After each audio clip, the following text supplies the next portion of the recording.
सुल्तान महमूद गजनवी रात के गश्त के दौरान एक शख्स को तंदूर के पास सोते हुए देखते हैं तो उसे उठाकर पूछते हैं कि वो कौन है। उस शख्स ने बताया कि मैं मजदूर हूँ, दिन भर मजदूरी करता हूँ, रात को यहाँ आकर सो जाता हूँ। सुल्तान ने पूछा, इतनी सर्दी में रात कैसे गुजरती है? कहने लगा, आधी रात आप जैसी गुजरती है और आधी आपसे बेहतर। महमूद गजनवी ने उसका जवाब सुनकर बहुत हैरान हुए और पूछा कि तुम्हें क्या खबर कि मैं कौन हूँ? उसने कहा, जी हाँ, मैं जानता हूँ, आप सुल्तान महमूद गजनवी हैं, वक्त के बादशाह हैं। तो महमूद गजनवी ने कहा कि तुम्हारी ज़िंदगी मुझसे बेहतर कैसे हो सकती है? उसने कहा, जनाब, रात को जब मैं यहाँ पर आराम कर रहा होता हूँ तो उस वक़्त तंदूर गर्म होता है, मेरी रात बड़ी खूबसूरत गुजरती है, उस वक़्त मेरी ज़िंदगी बिल्कुल आप जैसी होती है। लेकिन जब रात ढल जाती है, आधी रात के वक्त जब तंदूर ठंडा हो जाता है तो उस वक़्त सर्दी होती, मैं उठकर रब परवरदिगार की इबादत करने लग जाता हूँ।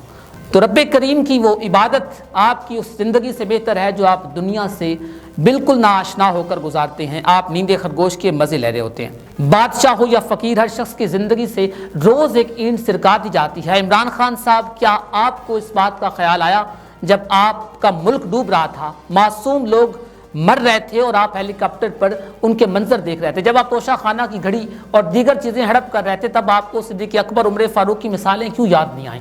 यही सूरत हाल शरीफ बरादरान की है। लैपटॉप स्कीम के अंदर अरबों का गबन किया। 18,000 में खरीदे गए लैपटॉप को 40,000 की कीमत बताई गई।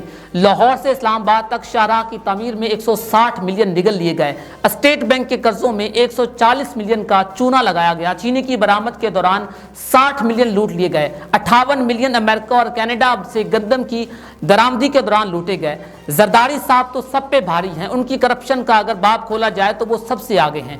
अगर हम इन वतन फरोशों की खातिर दस्तों गिरेबां हैं, ज़ातियात और अंधी तकलीद पे मसरूफ़ हैं, तो फिर हमें छोड़ देना चाहिए आज़ादी के ख्वाब देखना, ईमानदारी के दौर की जुस्तजू करना, हालात में बदलाव लाना या फिर कानून की बालादस्ती की कोशिश करना।